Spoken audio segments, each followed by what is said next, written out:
Welcome back once again TWB Krishna में आपका स्वागत है। आप देख रहे हैं मैथ मास्टर सीरीज, जहां हम आपके साथ शेयर करते हैं क्लास 9 से 12 तक का मैथ एक सीक्वेंस में शेयर करते हैं।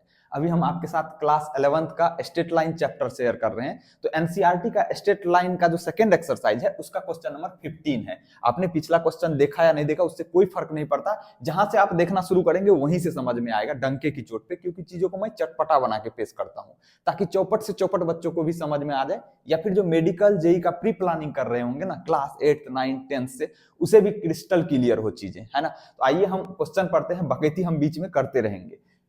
The perpendicular from the origin to a line meets it at the point this. कह रहा है एक लाइन पे हम ओरिजिन से लंब डालते हैं और वो लंब जो है उस लाइन पे इस पॉइंट पे मिलता है। तो हम पहले, हमें ओरिजिन की बात हुई है तो कोऑर्डिनेट एक्सिस ड्रॉ करना पड़ेगा। कोऑर्डिनेट एक्सिस को ड्रॉ करते हैं। कोऑर्डिनेट एक्सिस किसको कहते हैं? वर्टिकल लाइन को हम वाई एक्सिस कहते हैं और हॉरिजॉन्टल लाइन को हम एक्स एक्सिस कहते हैं। और ये दोनों लाइन जहां पे कट करता है उस पॉइंट को हम ओरिजिन कहते हैं। ओरिजिन को हम जनरली ओ से डिनोट करते हैं। और ओरिजिन का जो कोऑर्डिनेट होता है ना, इसका एक्स कोऑर्डिनेट भी 0 होगा और वाई कोऑर्डिनेट भी 0 होगा। कहने का मतलब इस खोपचे में जो ब्रैकेट में जो हम लिखे हुए हैं, तो कॉमा से पहले वाला हमेशा एक्स कोऑर्डिनेट को रिप्रेजेंट करेगा और कॉमा के बाद वाला हमेशा वाई कोऑर्डिनेट को रिप्रेजेंट करता है। तो ओरिजिन का एक्स कोऑर्डिनेट भी 0 होता है, वाई कोऑर्डिनेट भी 0 होता है। और भी चीजें हैं इसमें, लेकिन पहले हम क्वेश्चन पे आ जाते हैं। क्वेश्चन में क्या दिया हुआ है कि the perpendicular from the origin, origin से परपेंडिकुलर ड्रॉ करते हैं। कहां करते हैं? टू अ लाइन, एक लाइन पे। और आगे क्या कह रहा है? Meets it at the point this.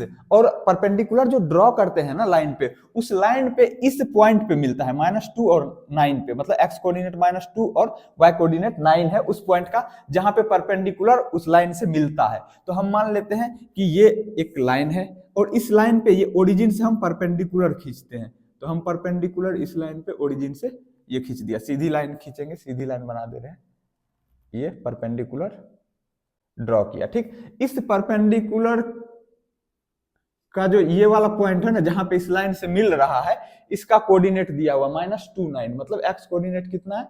-2 है और वाई कोऑर्डिनेट कितना है? 9 है। तो हमें कह रहा है इस लाइन का इक्वेशन निकालने के लिए।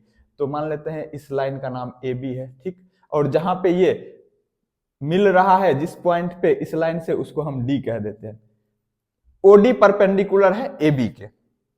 अब किसी लाइन का इक्वेशन हमें निकालना होता है तो उस लाइन पे हमें कम से कम एक पॉइंट का कोऑर्डिनेट पता होना चाहिए और उस लाइन का हमें स्लोप पता होना चाहिए। हमें निकालना है ए बी का इक्वेशन। तो ए बी पे तो हमें एक ही पॉइंट पता है। कोई कहेगा ये पॉइंट तो ओडी पे है ना, हाँ ये कॉमन पॉइंट है जो ओडी पे भी है और ए बी पे भी है, ठीक। तो ए बी का इक्वेशन निकालना है। दो पॉइंट का तो कोऑर्डिनेट इस पे है नहीं पता, तो इसके लिए हमें ओडी का जो 2 पॉइंट दिया हुआ है, एक ओरिजिन से परपेंडिकुलर ड्रॉप कर रहे हैं तो ओरिजिन का कोऑर्डिनेट 0 0 होता है। तो कहने का मतलब इस लाइन पे हमें 2 पॉइंट का कोऑर्डिनेट पता चल गया। तो इस लाइन का हम स्लोप निकाल सकते हैं स्लोप फॉर्मूला से, और स्लोप निकाल लेंगे। फिर ये लाइन और ये लाइन आपस में परपेंडिकुलर है। अगर दो लाइन परपेंडिकुलर होता है तो उसके स्लोप का प्रोडक्ट हमेशा -1 होता है। तो उससे हम क्या करेंगे? ए बी का इक्वेशन स्लोप निकाल लेंगे। और फिर एक पॉइंट और स्लोप हमें पता हो उस लाइन का, तो हम इक्वेशन लिख सकते हैं। तो पहले हम स्लोप कैसे निकालेंगे? अगर किसी लाइन पे 2 पॉइंट का कोऑर्डिनेट पता हो तो स्लोप निकालने का फॉर्मूला क्या होता है, यहाँ पे मैं लिख दे रहा हूं। स्लोप को हम m से डिनोट करते हैं। m बराबर क्या होता है? y2 minus y1 upon x2 minus x1। ये होता है स्लोप निकालने का फॉर्मूला। मतलब न्यूमरेटर में y कोऑर्डिनेट का डिफरेंस लेते हैं और डिनोमिनेटर में x कोऑर्डिनेट का डिफरेंस लेते हैं। अब ध्यान ये देना है कि अगर हम ऊपर y2 माइनस y1 ले रहे हैं तो नीचे भी x2 माइनस x1 लेना पड़ेगा। अगर हम ऊपर y1 माइनस y2 कर रहे हैं तो नीचे भी x1 माइनस x2 करना पड़ेगा। यहाँ x1 y1 और x2 y2 क्या है? ये जो 2 पॉइंट उस लाइन पे हमें पता रहेगा उसका कोऑर्डिनेट होगा, ठीक। अब इसका स्लोप पता चल गया। तो अगर 2 लाइन परपेंडिकुलर हो तो उसके स्लोप का प्रोडक्ट -1 होता है। तो यहाँ पे स्लोप ऑफ ओडी और स्लोप ऑफ एबी का प्रोडक्ट क्या हो जाएगा? -1 हो जाएगा। उसके थ्रू हम इस लाइन का स्लोप निकाल लेंगे। इस लाइन का स्लोप पता चल गया तो फिर इक्वेशन निकालने के लिए फॉर्मूला लगाना पड़ेगा। तो अगर किसी लाइन पे एक पॉइंट का कोऑर्डिनेट पता हो और उस लाइन का स्लोप पता हो तो हम उस लाइन का इक्वेशन लिख सकते हैं। किस फॉर्मूले से? तो इक्वेशन ऑफ लाइन। बराबर होता है y minus Y one is equal to M into X minus X one. ठीक है, इस फॉर्मूले से हम इस लाइन का इक्वेशन निकाल सकते हैं। तो इस फॉर्मूले को याद कर लेना, जहां y1 x1 क्या है, उस पॉइंट, उस लाइन पे एक कोई पॉइंट होगा जिसका कोऑर्डिनेट हमें पता होना चाहिए। तो अब यहां पे हमें पहले क्या निकालना पड़ेगा, ओडी का स्लोप निकालना पड़ेगा। तो सॉल्यूशन स्लोप ऑफ ओडी बराबर क्या हो जाएगा, इस पे दो पॉइंट का कोऑर्डिनेट पता है, तो इस पॉइंट को x1 y1 कह दीजिए, इसको x2 y2 कह दीजिए। तो स्लोप का फॉर्मूला क्या होता है, y2 minus y1 upon x2 minus x1। तो अगर हम इसको x2 y2 कह रहे हैं, इसको x1 y1 कह रहे हैं, तो y2 क्या है, यहाँ पे 0 है, 0 में से क्या घटाएंगे, माइनस, 0 में से 9 घटाएंगे, तो 0 माइनस 9, क्योंकि y2 माइनस y1 होता है, फिर अपॉन x2 माइनस x1। तो x2 का वैल्यू क्या है, 0, माइनस x1 का वैल्यू -2 है, तो -2 सिंप्लीफाई करेंगे तो क्या हो जाएगा, -9 अपॉन माइनस माइनस प्लस हो जाएगा, तो 2, -9 अपॉन 2। ये हमारा क्या आ गया, इक्वेशन ऑफ ओडी आ गया। अब हमें एबी का इक्वेशन कैसे निकलेगा, क्योंकि ओडी और एबी दोनों क्या है, परपेंडिकुलर है, तो since OD perpendicular to AB, therefore slope of OD गुना स्लोप ऑफ एबी। अगर स्लोप ऑफ ओडी को आप m1 कह दें, यहां पे m1, और ओडी के स्लोप को आप m2 कह दें, तो क्या हो जाएगा, -1 होगा, क्योंकि दो लाइन परपेंडिकुलर होता है तो उसके स्लोप का प्रोडक्ट -1 होता है। तो यहां हमें इसका स्लोप पता चल गया, इसको हमने क्या कहा, m1 कहा।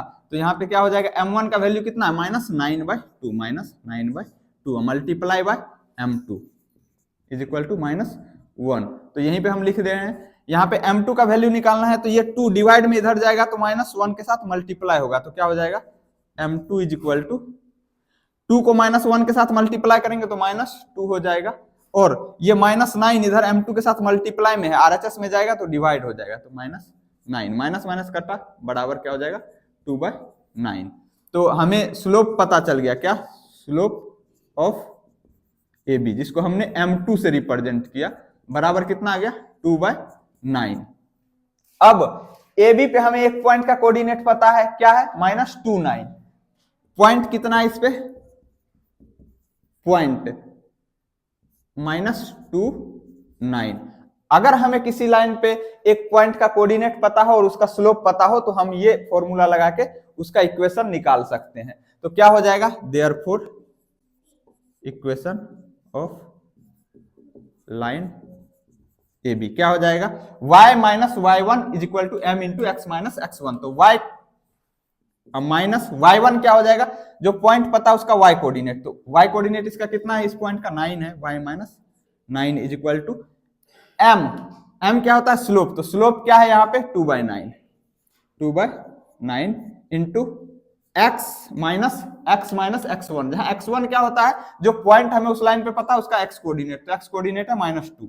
तो ये तो माइनस फॉर्मूले वाला माइनस यहाँ पे लिखा, और यहाँ जो x कोऑर्डिनेट है उसका भी वैल्यू -2 है, तो -2, दो साइन लगातार आया माइनस माइनस का, इसीलिए इसको ब्रैकेट में घेर दिया।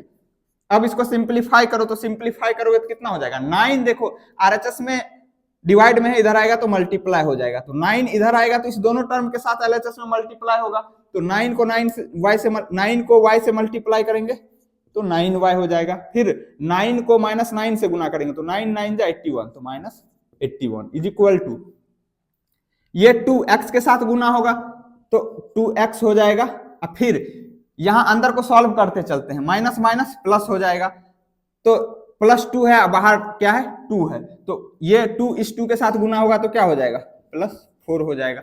अब सिंप्लीफाई कर लो, कैसे सिंप्लीफाई करोगे, इसको यहीं पे लिखता हूं मैं, बाकी सभी टर्म को हम इधर ले आते हैं, तो क्या हो जाएगा, 9y किस चीज में, इधर प्लस में, इधर जाएगा तो माइनस, इधर 0 कर दो, सबको उठा के इधर ले चलो, तो कितना हो जाएगा, RHS में पहले से 2x था तो 2x, ये 9y इधर आएगा तो इधर प्लस में है, इधर RHS जाएगा तो माइनस हो जाएगा, -9y, अब +4 पहले से इधर था RHS में तो +4, और ये 81 किस साइन के साथ है, माइनस साइन के साथ, इधर जाएगा तो प्लस साइन हो जाएगा।